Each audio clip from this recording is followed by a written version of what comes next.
What's up, everybody? Bribe right here with a new video, and it is an exciting time after all the stuff dropped from Disney for the Disney Expo this year. Holy Holy crap, guys. It's just a bunch of stuff. I'm very excited. It's just a lot of stuff to break down. I mean, I'm going to cover in this video, I want to cover some of the stuff and my thoughts on the Star Wars content that dropped. And then another video, I'll probably do some of the Marvel content that dropped too. I just want to share my thoughts on some of this stuff because it's exciting. Now, whether these projects have you, somewhat excited or it's okay to you. I mean, one way or another, we're getting this stuff. It's the projects they have planned for the next couple of years. So at least we have something that's entertaining and it's really it's got me pumped. I'm always excited about these projects, so I hope you guys are. But let's just not waste any time and let's just get right into it, guys.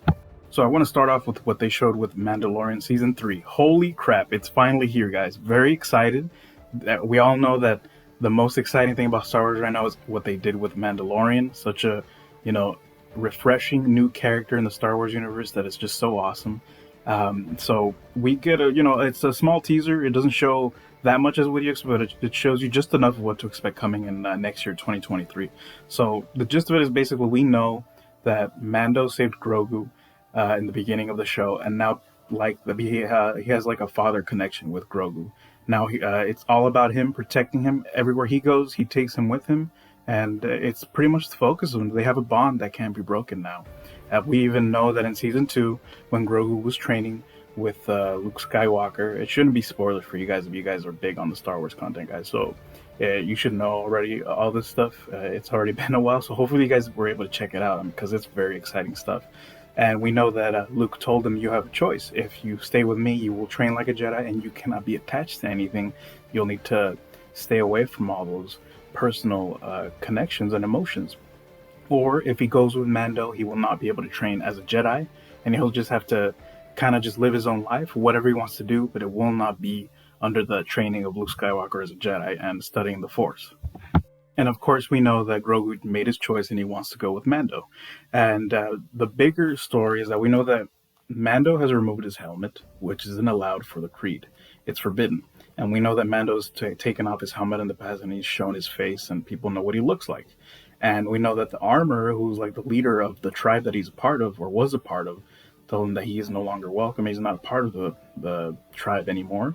So the gist of it is that Mando has to go back to Mandalore and prove himself worthy to be a part of the Creed again. And we know that what ties into this is that Bo-Katan is seeking to rule Mandalore and take back the power, but in order to do that, she needs the black saber. And we know that Mando has the black saber because he earned it in the fight. So he technically has the power if he wants to, but he needs to prove himself. He has a lot to go through. Some people are going to see him as an outsider. Some people will see him as someone who wasn't worthy of the black saber. And others just have mixed feelings about it in general. But all Mando wants is to still prove himself and be a part of the Creed, because it's all he's known and it's everything he's passionate about. That, and of course, having Grogu in his life now. He needs to also make sure he keeps him safe and away from all the danger that's going to come in this adventure. But it all looks exciting, and I can't wait, and I hope you guys can't wait.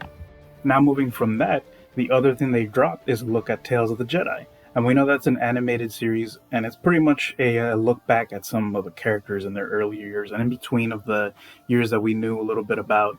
We know it covers a little bit about those upbringing moments. For example, it focuses on Ahsoka, seeing how her family, when she, before she becomes a Jedi, before she's training and becomes a part of all that. And of course, we get a look back at a younger years before when Dooku was still a part of the Jedi, when he was still part of the Force, the light side, and when he was training Qui-Gon Jinn. That's right, we get to see Qui-Gon at an early age and training, and then we see the downfall of all, and we see when Dooku becomes a part of the dark side. That's such an awesome time to look at. Now, you can say we don't really need to look, we don't really need this prequel or whatever you want to call it, a look back. But I mean, it's still awesome to see. It's one of those stories that it really hasn't touched upon in the show or movie. Just whispers and some minor information here. We know they probably detailed it on the comic books and graphic novels, and a lot of people out there have made their theory videos and their fan films.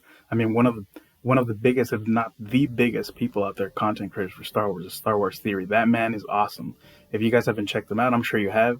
Everybody should check that channel out because he is a legend on that. He knows his stuff. He is constantly an inspiration for me and others. The man knows everything. So if you guys ever want to know more about the history of Dooku or any other character like that, I suggest you check out his channel. Star Wars Theory is just on top of it all. But it was just exciting to see that, and I want to see what happens, what else they could tell on the Tales of the Jedi, because it looks like it could be pretty exciting on that. We know that's coming in October. And then well, they also showed us maybe not a trailer, but they showed us a glimpse of it. And we had Jude Law come out and talk about the show Skeleton Crew.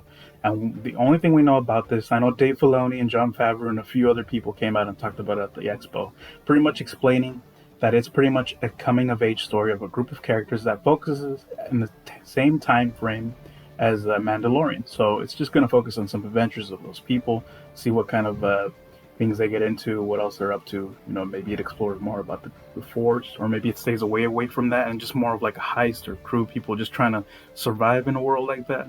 Either way, it's exciting, and I can't wait for all this stuff. But basically, all this Star Wars content that dropped, it's all exciting, guys. I can't wait for it. You could tell they're putting a lot of passion and work into it, and so far, I have liked the Star Wars content that's dropped. I've liked Obi-Wan, I've liked pretty much everything. But we're just gotta keep waiting to see where it goes. I know Andor is the next show coming out for Star Wars. That's coming out this month, so that's gonna be exciting. I can't wait for that. So we just gotta keep seeing what else they have planned, in what way these shows kind of touch on each other, like some of the characters they introduce, which ones because it won't cross over like the way they're crossing over the characters in Marvel. Obviously, there are different time frames for some of them, and it's just too much to handle in one show or two. So at least we know they kind of touch in between the history and the future of these characters that we know, and maybe even some new characters that we can probably see and maybe even enjoy.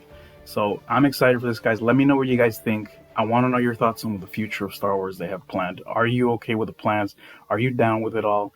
Or do you have mixed feelings? Or do you wish they just stick to movies, or maybe they just stop what they're doing? Because I definitely look forward to it. Obviously, the best part is Mandalorian. It's definitely the new character, maybe the most refreshing one, and the one that's definitely seems to have won fans over. And I'm with that. So I hope you guys are excited about that at least too. But let me know. Anyways, I appreciate taking the time to checking out this video. I appreciate the support, guys. Thank you so much. And don't forget that on Bright channel, it's movie time all the time.